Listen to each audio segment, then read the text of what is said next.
here to discuss all things NRL and anything sports related.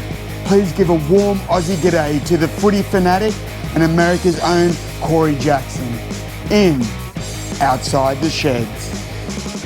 Greetings, salutations, and welcome to a very, very important episode of Outside the Sheds. Yes, Shedheads, we've made it. Episode 100 being recorded right now. You're listening to it live and in living color, as they would say. Yeah, Shedheads, this is kind of a big moment because I never knew that this podcast would turn into 100 episodes of me ranting and raving about all things NRL, AFL at one time, a lot of other sports, whatever. It's just become a part of my life a little bit, even though we did take a season off as we tried to get ourselves back on track, if you know what I mean. But I really enjoy it. I really enjoy the backside of the game. Let's be careful how I said that. I like the inside of the game. I like the you know, we all love the brutality of the NRL and physical sports. But this has really made me, Outside the Sheds has really made me concentrate on coaching, philosophies, a lot of things that you don't really pay attention to if you just watch an hour and a half match, right?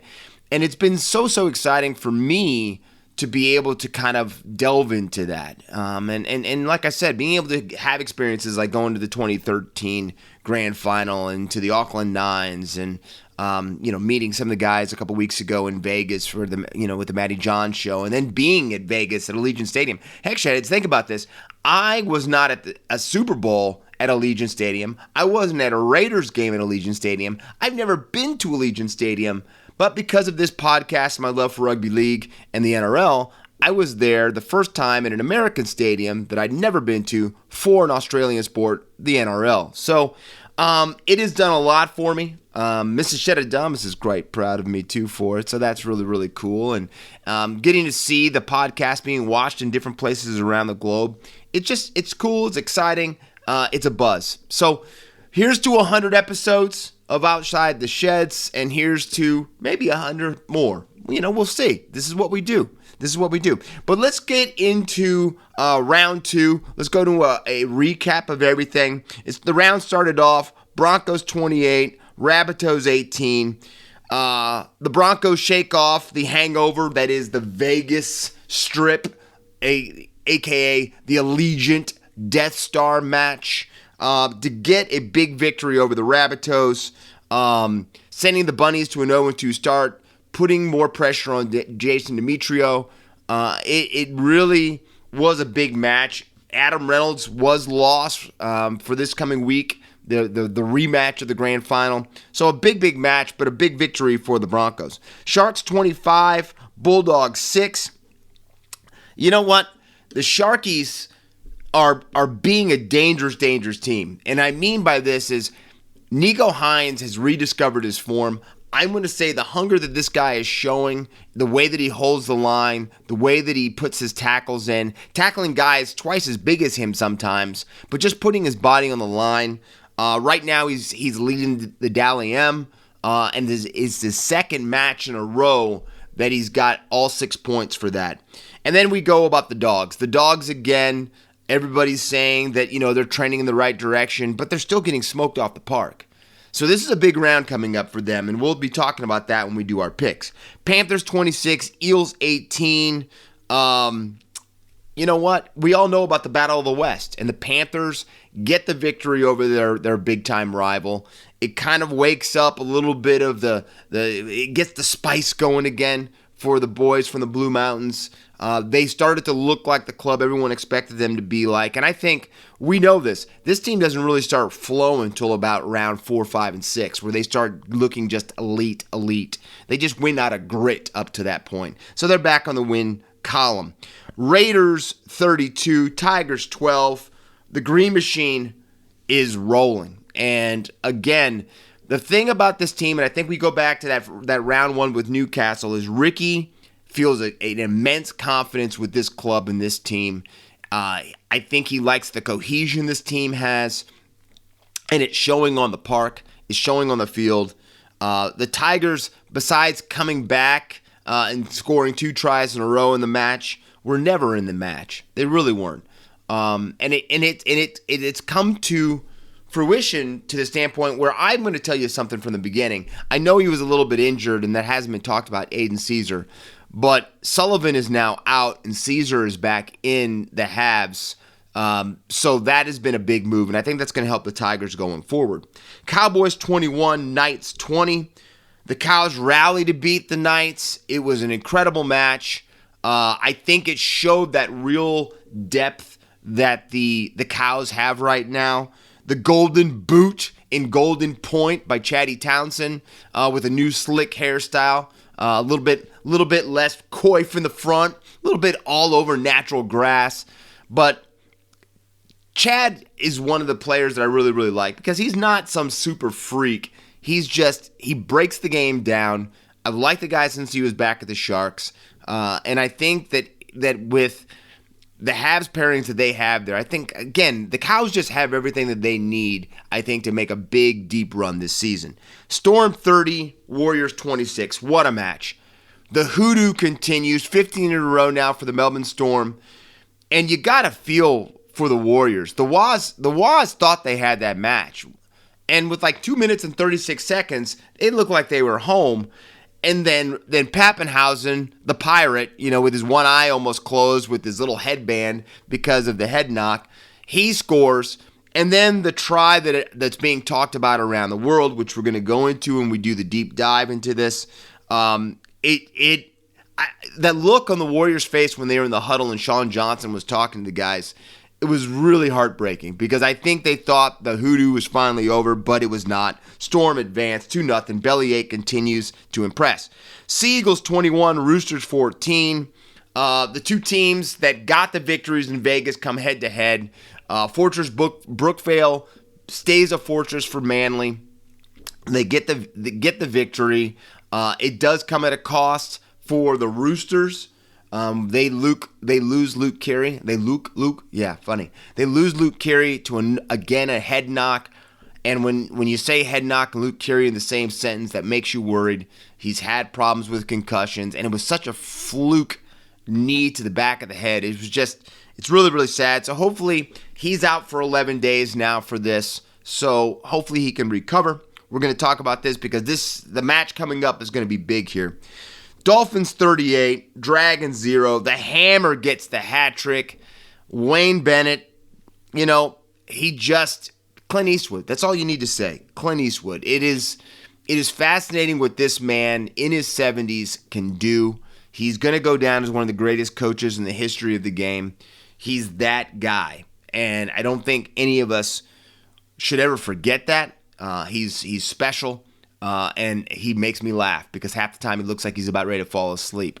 But he knows the pulse. He knows the heartbeat of his team. And he knows when to make moves. He knows when to pat guys on the back. He's just a special person, and he's a special coach. So, Dolphins, fins up.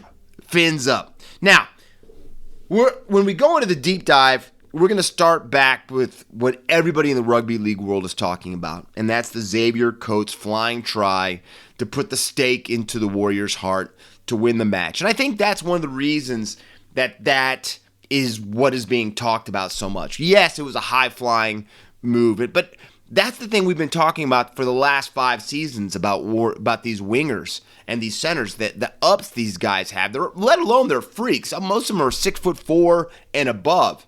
So their wingspan's already gigantic, so you get them flying through the air like that, they can touch any point of the field, right? So when Xavier Coates does that and breaks the Warriors' heart, I can't say that I was sitting there shocked. Now, I think what made it so incredible was how he did it and the time on the clock when he did it, because it pretty much won the match besides Nick Meaney's kick. And it was just like, wow, okay. But I'm going to say right now, Shedheads, it is not the greatest try I've ever seen. The greatest try I've ever seen was David Nafaluma with the West Tigers playing Manly off a Benji kick. He levitated in the air, hung in the air, grabbed the ball, and then somehow dove back down towards the ground and towards the pitch and got the ball down with downward pressure, getting the try. It was such a big moment that it was a top play on SportsCenter here in America way before the NRL thought about taking over Vegas. To me, that will still be the greatest try I've ever seen. It was such a great try. Before your Shedadamus was your Shedadamus, I sent a message, or I sent something on Twitter, I think, at the NRL, and they actually liked my thing because, an American was talking about it. But that to me is maybe the greatest thing I've ever seen in the game when it comes try-wise. But that being said, you still can't take away how great of a try it was. Xavier Coates is a freak. He's been a freak since he was with the Broncos. And again, he's just taking his game to the next level, working under bellyache. So, Rugby League World, there's my input on the greatest try in the game. Now, I talked a little bit earlier about old Clint Eastwood, Wayne Bennett, and I'm going to have to be the first to admit it. I picked against the Finns. I picked against the Dolphins. I thought for sure they were going to lose. I thought the Dragons. I got caught up with it, Shedheads. I got caught up with the Mo. As you know, the momentum that was taking over the room, the Red V's back, and all of that. And you heard me talking last week. I talked him up. But I totally forgot getting caught up in that. You don't bet against Wayne Bennett. You don't do it. A side that he coaches, when the chips are down, they rally like a Timberwolf / Wolverine / Dingo. If you put his back up against the wall, he's going to come out fighting. And I said that a couple minutes ago. I said Wayne Bennett knows when to push the buttons. He knows when to make the call. And he did it again this week. And I could not believe the passion that the Dolphins came out with. I can't believe, the freak himself, another freak in the game, the Hammer himself, that guy, Fido, that's all you can say. He is something special. I've watched him since he was back with the Cowboys. I really thought that he had a place in North Queensland, but they had so many guys there. He wanted to play fullback, and definitely Wayne Bennett's not going to turn away a guy that can bring that to the table. And so that's why he was there. But it really was eye-opening for me to see, again, what this man can do with a club and how he can just get them to rally and to just lift their game and lift their level. I don't know if anybody, I know I didn't pick in the 8 for the Dolphins to be in it. But again, when you look at what Wayne Bennett can make teams do, it makes you really wonder, can he not get them there? And then it comes back to the other important thing that everybody's talking about right now is right now Wayne Bennett, this is his last season coaching with the Dolphins. It's it. He's done. They've already got their coach in waiting. Wolf's already there. So, and last time I checked, Wayne Bennett wants to keep coaching. So somebody is already probably contacting his agent, okay? And if you don't think that's the case, you're crazy. Somebody's already contacted his agent and is already kind of, tiptoeing around to see if Wayne would be interested. Right now, the Eels are playing well, but that would be a good fit, Parramatta. Let's not ever rule out the Bunnies. Dimitrio's under a lot of pressure, and I don't think Wayne wanted to ever leave South Sydney. But he did, and he got another job. But, you can't rule out him going back to South Sydney too. So it's going to be interesting because I think for sure Wayne Bennett's got a lot left, and I would bet that he's going to be coaching a club next year. Now, as we go into the 40-20, it is multicultural round. And I'm going to say it is one of the coolest rounds to me that the NRL does.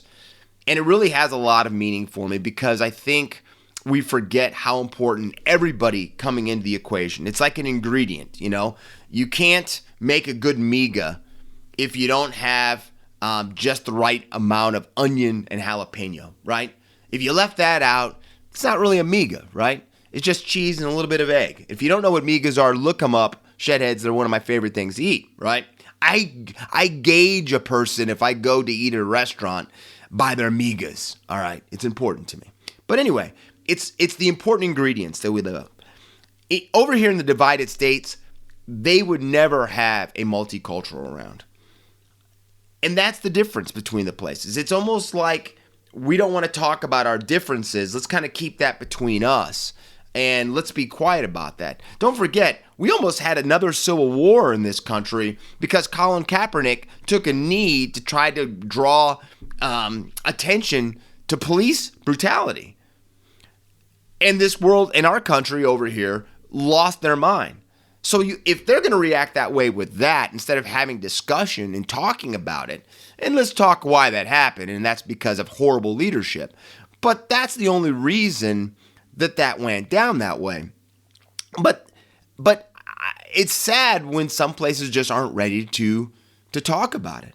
You know, in Australia, the Adam Goodes celebration he did in the AFL when he was with the Swans that kind of had a little bit of upheaval, that if he would have done that, that was almost like the Colin Kaepernick knee, right, over here. But Adam Goodes went on to win medals and awards later on for taking a stand for the indigenous. Colin Kaepernick can't get a job back in the NFL because of what he did. So the two countries are in two totally different places, and they don't want to admit it, or at least one of them doesn't want to admit where they're at. So that's why I think standing from abroad, it's so cool to see the multicultural around. And I hope the NRL, and it's not going backwards, the NRL has proved time and time again that they are all about forward thinking and pushing forward. Look how they're pushing the NRLW and how teams keep coming on. And, you know, there's big talk that there's going to be an NRLW match in Vegas next year, which I hope there is. And I hope it's the Roosters because there's a lot of great girls in that team. I'd love to watch play live. So anyway, so proud of you, NRL. Multicultural round, I love it. I love indigenous round. They're just the jerseys, the pageantry about them, the country. It's just really, really cool. So a great round to be a part of. Really excited about that. Now, multicultural round also has two blockbuster matches that I think we're all beyond excited to watch. First up, we have the match that kicks off the round. We have the grand final rematch between the Panthers and the Broncos. It's at the foot of the Blue Mountains, Shedhead, so I'm going to say I'm already leaning towards the Penrith Panthers because they're playing in their backyard. But there's some key things about this, and one of them is revenge. You know that the Brisbane Broncos want revenge for a match that they thought they were so close to winning, right? And the Penrith Panthers want to double down and say, no, you know, we're the champs for a reason. So there's that backstory that goes on here. But there's some important outs for this game that are going to affect it a lot. Number one, the Broncos are going to be without Adam Reynolds, and now it's come down, they're officially going to be without Payne Haas. And we know how this team performs without Adam Reynolds, let alone Adam Reynolds and Payne Haas. So you have to say Brisbane is really behind the eight ball already going into this because of that situation. But it's on both sides because Penrith, James Fisher-Harris is out. And you know the brutality and violence that guy brings in his tackling and how he hits up the middle. So both clubs are going to be a little short-handed. But to me, the outs for Brisbane are way, way, way, way bigger than the outs for Penrith. But it is an incredible match to kick off the round. Really excited about it. You know, it's in a matter of hours. So great start to it. Now, let's talk about the one to me that really gets the blood boiling. Let's talk about the one that's going to be played that really gets how do we say that? Butts in seats. Butts in front of televisions. Packed stadiums. And that is the battle for Sydney. The Roosters versus the Rabbitohs. You know, we all remember, I was actually in the air when the match happened, when everybody was getting sin-binned for the match. I guess it was the last match before the finals between the two. But that type of craziness is what this match is. It is to me the rivalry of rivalries in the sport. It's the longest rivalry in the sport between the two, with bad blood. And I will tell you, I get up for it all the time because this match has that feeling that we're one crazy play away from total anarchy breaking out on the field. That, the chairs being thrown out windows, field being set on fire, craziness, right?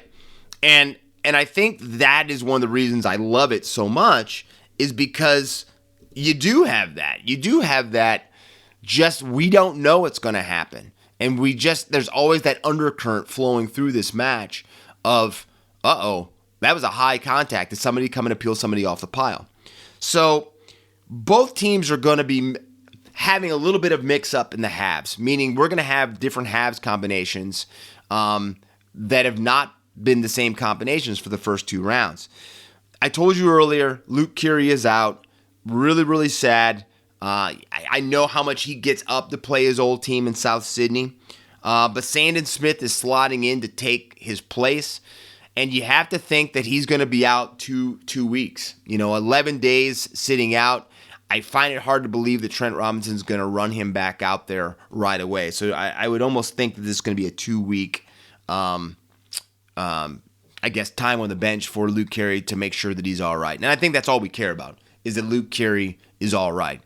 I know how much he loves the game. He signed a contract extension with the Chooks, but your health and your long-term health is the most important thing. So that's going to be different with Sandon Smith in the halves.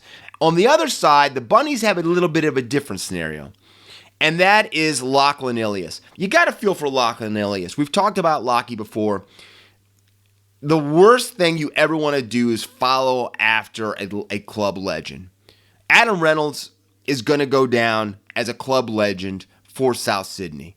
He has that moxie. He's a kid from around there. He plays twice as big as his real size is. He wears his heart on his sleeve. He loved his jumper. How many times have we seen Adam Reynolds kiss that bunny on his chest, right? And that's what Lachlan Ilias had to follow after. That is the guy that some people hated from the beginning, kind of like Aaron Rodgers was hated when he took Brett Favre's place, right? He was disliked because he was taking over the place, and a lot of people didn't want him there, right? They wanted Adam Reynolds. But after the 0-2 start, Jason Demetriou is looking for a fall guy to an extent, and that's what this feels like. This feels like a fall guy situation. The Jason Demetriou is got to find a guy. He's got to mix it up, so he's going to go after the guy that a lot of people might not be 100% upset that he's gone in Lachlan Ilias. And again, it diverts the attention a little bit away from him. But he's going to start Dean Hawkins in, and that's who's going to partner with Cody Walker. Now, this kid has had a really good juniors career. I'm saying he led the team, in a lot of games last year. So he's been put on the map because of how he's played. So everyone knows about him. I think he's played 2 matches so far in the NRL level. But he hasn't played a match against the Chooks on a Friday night. So, again, this is going to be a big, big time to step up. And here's the problem for Jason Demetriou. If this doesn't go the way that he needs it to go, and South Sydney doesn't rally to kind of protect Dean Hawkins and to step, the entire team to step their game up, the crosshairs is going to be on Jason Demetriou's back. So we hope that he did what's right. I guess, I don't have a dog in the fight. I'm just kind of sitting here watching it. But if you're a Bunnies fan or if you're a Demetriou fan, you better hope that this works because the next head that could roll could be his. Now, one positive for the Bunnies is that Jack Whiten is back this week after serving his suspension, and he's going to play in the center's position. So South Sydney does have that one, little bit now that they can kind of rise to feel better about the situation and to, maybe just rally around and to get behind Dean Hawkins is Jack Whiten. Because Jack Whiten's going to come out a million miles an hour. So that's going to be very, very interesting. But I can't tell you how excited I am for this match. It's one of those matches that you just can't take your eyes off the television. I have been fortunate because, the voice, my man David, who introduces me week in and week out and takes us out, he actually brought me into one of the matches to see one of these battles between the Roosters and the Chooks. And well, I'll go into detail about my experience with that because I came in. David's with, I don't think he'll get mad at me, but he's South Sydney through and through, and he's worked for the club, and so we got to go in to the members area, and yeah, it was a funny situation because I was wearing I think a T-shirt, and they wouldn't let me come in because I had to either be wearing a polo or a jersey, and so it goes from there. But it was pretty funny because I fit myself into probably a schmedium because I wouldn't wear certain things. So anyway, great match. Really, really excited for it. And the great part about this type of head-to-head rivalry is it won't disappoint. And we're going to have plenty to talk about next week because how this game turns out and the things that are going to happen during the middle of it. Now, Shedheads, I really can't believe what I saw and what has come down from judiciary. And that is Jerome Hughes is going to miss this round after entering a guilty plea for contrary conduct for pushing referee Chris Butler out of the way so he could make a tackle. That's right. You've heard it right. An NRL player who's not a gigantic NRL player. It's not like Payne Haas tossed this man out of the way. No, not Payne Haas, but Jerome Hughes in his headgear trying to make a tackle, and Chris Butler takes a tumble. Now, the problem is Jerome Hughes had to plead guilty to take a 1-game suspension because if he tried to fight it and stand up for himself and to say that I don't think I've done anything wrong, well, guess what's going to happen there? Jerome Hughes could be out 2 weeks.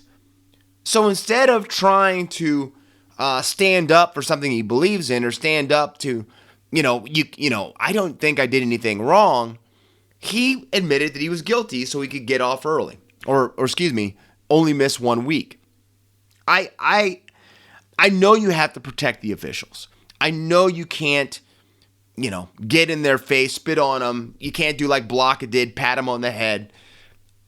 But at the same time, they are part of the field of play. Here's the thing, Shedheads. If you don't believe me, you watch how many times NFL referees get trucked if they're in the way. An NFL player can throw them over if he's in the way because he's part of the field. And that's the difference. The NFL makes it, if it's during the game, during play, that the referee is a part of the field. And I can run him over. I can push him out of the way. It does not matter.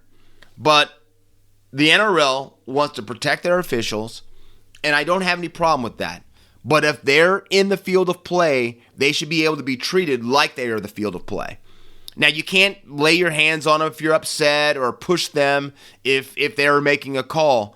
But if Chris Butler positions himself in the field of fire there, and he doesn't have the dexterity to get himself out, you can't take that against your players to try to make a tackle. Because then it's saying that, I'm just going to stop right there. There's Chris Butler. He's not Mother Teresa, folks. He's an official. And he's a big boy, Chris Butler is. Even though, Chris, congratulations. I noticed that you've gotten back into a little bit better shape compared to last season. But still, his dexterity, if he can't slide left or right or see the plays coming to him, move out of the way, hey, that's, like I said, field of play. But Jerome Hughes out this week because of this conduct. And I'm blown away by it. I can't tell you guys enough how much I can't believe that Jerome Hughes, because I thought for sure after, Andrew Abdow and all these guys saw this, the matters and the voices that run the game see this, they're going to say, oh no. But they're coming from this place that we can't have people putting hands on officials. But there was no malicious intent there. And without malicious intent, I don't know what you're protecting. So anyway, that's my, you're listening to this podcast for my opinion. That's my opinion on this. I think the NRL has got it wrong. To me, an over-exaggeration to protect their officials. Now let's go into round 3. We have been doing, I can't say we've been doing the best, but we're 2 rounds in, And I'm thinking my picks right now, Shedheads, are kind of like the Penrith Panthers firing out of the line right at the start of the season, okay? We're not getting screwed like the Panthers getting screwed over in England against Wigan. But we are, how do I say, we're not flowing fully yet, Thank you, Red V, for making me believe in you, because I was even at that point until the Red V dropped an Easter egg 2 weeks before Easter on Sunday. But I will tell you this right now, Shedheads. We do this for fun. Just think, if I really had money on this, I probably wouldn't be laughing the way that I am about the situation at hand. But we do this for fun because we know, unfortunately, gambling's taking over the world. And let's get our, get our pound of flesh on this thing too. So starting it off, we all know, like I said, Thursday night, Broncos versus the Panthers, foot of the Blue Mountains. It's going to be a tough match. I just think that Penrith has too much, especially with Reynolds, even though Jock Madden is filling in for Adam Reynolds. And I know Jock Madden is a steadying force. He's a darn good halfback, and I think he's going to have a really good game against the Penrith. But I don't think he's Adam Reynolds by any means. And I think Penrith, Nathan Cleary, Jerome Luai, I think that big forward pack is going to impose their will after a while, and Penrith gets the victory. Friday, we started off in a match to me that's always exciting because both of these teams really raise their game when they play one another. But Sticky's boys, the Raiders, versus the Waz, the Warriors. And the cool thing about this match, Shedheads, it's not in Auckland, it's not in Wellington, it's not in Canberra, it's in Christchurch. So we're going to bring the South Island into this bad boy. And we know how much Christchurch is a rugby union place. They got the Crusaders down there. But I would love to see a full-pack stadium, because this is going to tell me a lot of how rugby league's love in that country of New Zealand has changed if we can get a really close to packed stadium down in Christchurch. And I think they're going to. I think it's going to be a good turnout. That the code's going to look very, very good on national television and on television with the turnout that's in Christchurch. But let's talk about the game. Ricky has a chance to go up 3-0. Right now, the Raiders are on top of the table. And the total opposite, the Waz, are 0-2. A team that a lot of people have picked to be in the top four, yourself included. And I do. I think that momentum, I think that energy in that stadium in Christchurch is going to put the Warriors on top. And I think the Waz hand the Raiders their first loss of the season. And then following it up, what better main course, not the appetizer, but the gigantic filet mignon, Rabbitohs versus the Roosters. And I'm going to say this again. I think that the Chooks, I think that hangover, the loss at Fortress Brookvale, they don't play well at Brookie. The Roosters don't. So I do think that they are going to get the victory over South Sydney. I think South Sydney is going to play a really good match because I think they understand the pressure they're under and their coach is under. But I still think the Chooks come out on top in a very close and brutal affair. Saturday, we've got the Titans versus the Bulldogs. I'm going to say this right now. I know a lot of people think the Dogs are trending upwards. I don't know if I have that same feeling. But if the Titans don't get a victory this week and they go to 0, and Desi stays in the 0 for column and wins, I don't think anybody is going to doubt Desi.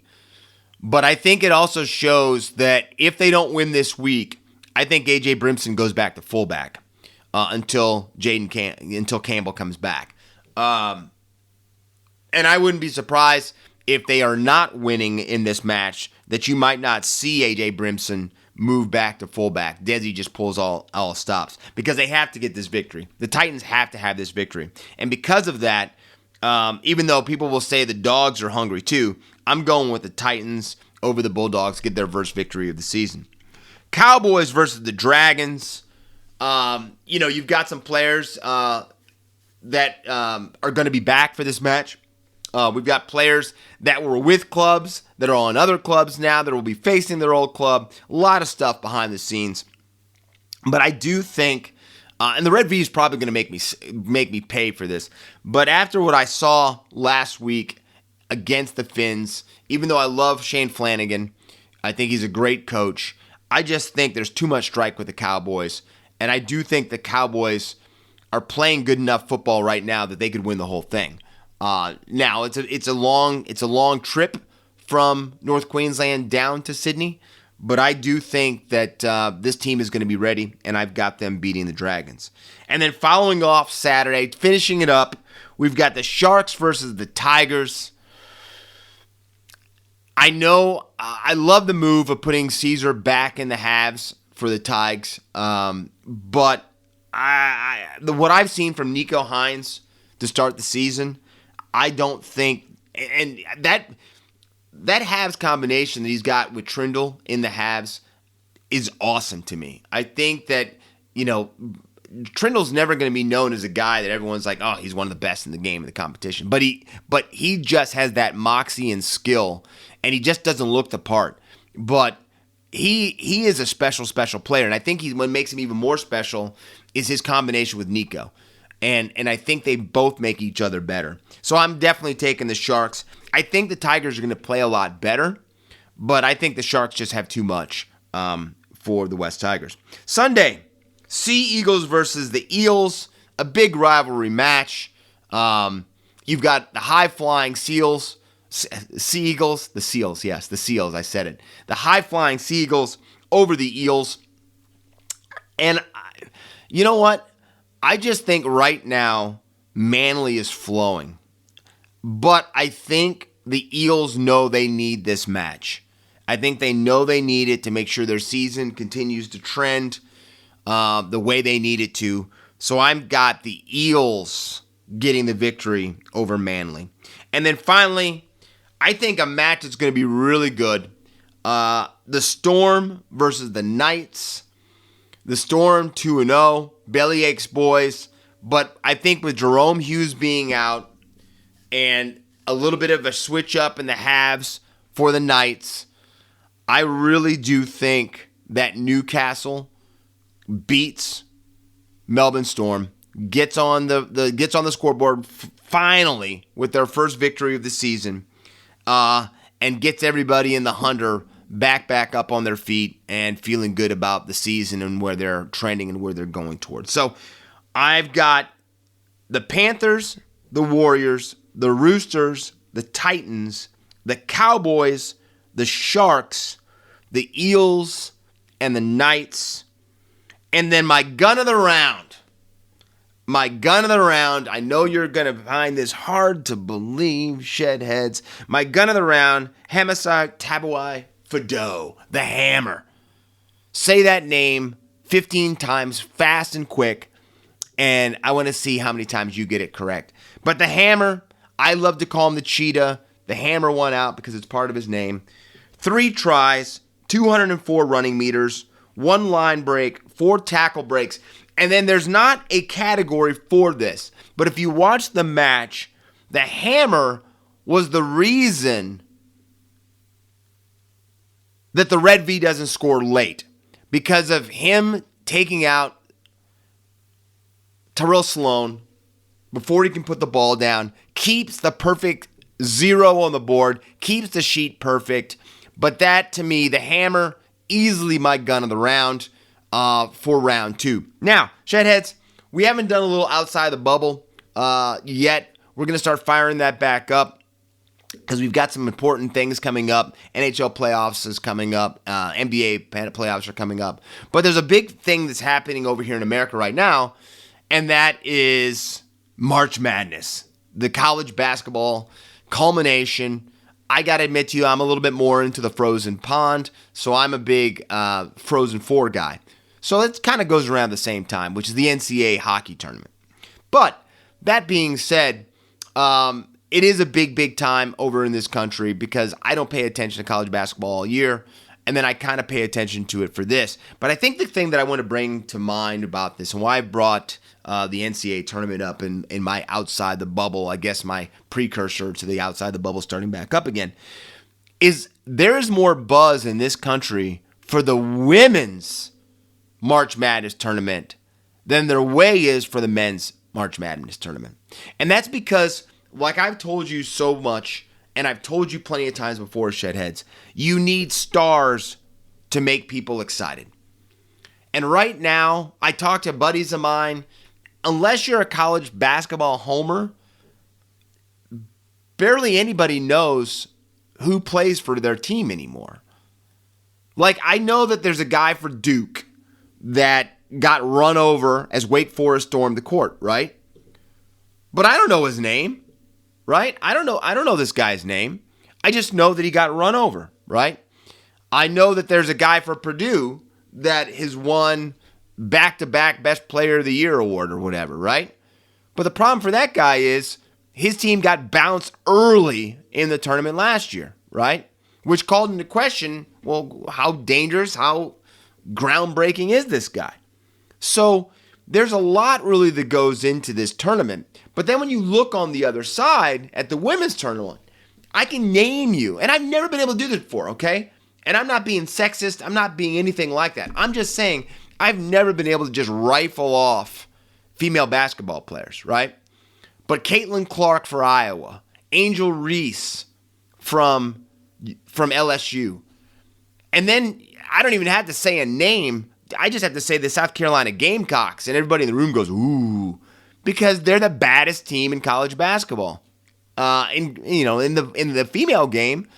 But people, trust me, they're way more dominant than anybody else, even in the men's game. And I know a lot of people that are UConn fans are going to say, UConn is a number one seed and, defending national champion, blah, blah, blah, blah, blah. Okay, whatever. But the Gamecocks in the female game are easily the favorite to win the whole tournament again, right? So, really strange, but kind of cool, right? Never been the biggest basketball fan, but I think it's just kind of cool because the men's game, all men's sports and college athletics have gotten so greedy now. It's all about the money. Unfortunately, these college athletes aren't even considered college students anymore. They're pretty much semi-pro athletes. And that makes me kind of sad because there's something special about a kid fighting hard to go make millions of dollars instead of an 18-year-old already making millions of dollars because of him coming to a university getting endorsement deals. But either way, big moment over here in the divided states, the men's and women's NCAA basketball tournament. So if you're into that, I know you're excited. It starts tomorrow. I don't think I'll be watching much of it. I think I'll be paying attention to some things, but I'm still behind on my Devils hockey. I'll probably be watching that. So until next week, Shedheads, please take in a couple of those matches I told you about. But the cool thing is you're not going to miss anything. Hey, you're not going to miss anything when it comes to the game. You got to love cell phones, don't you? But until next week, Shedheads, this has been Outside the Sheds, the 100th episode. Until next week, stay safe, stay out of trouble. See ya! And that was another fantastic episode of Outside the Sheds with Corey Jackson, talking all things NRL and all things sports. So please remember to smash the subscribe button and share this with your family and friends and show them what Australian sport is all about.